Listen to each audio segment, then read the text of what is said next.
S2, second heart sound. Description, often described as a dub sound.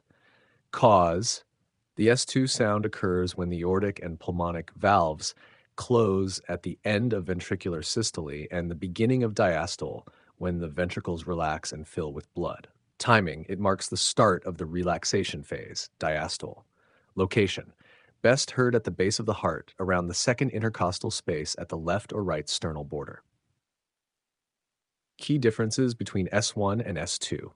Stars S1 corresponds to the closure of the atrioventricular AV valves, mitral and tricuspid, while S2 corresponds to the closure of the semilunar valves, aortic and pulmonic. S1 occurs at the start of systole, and S2 occurs at the end of systole, marking the beginning of diastole.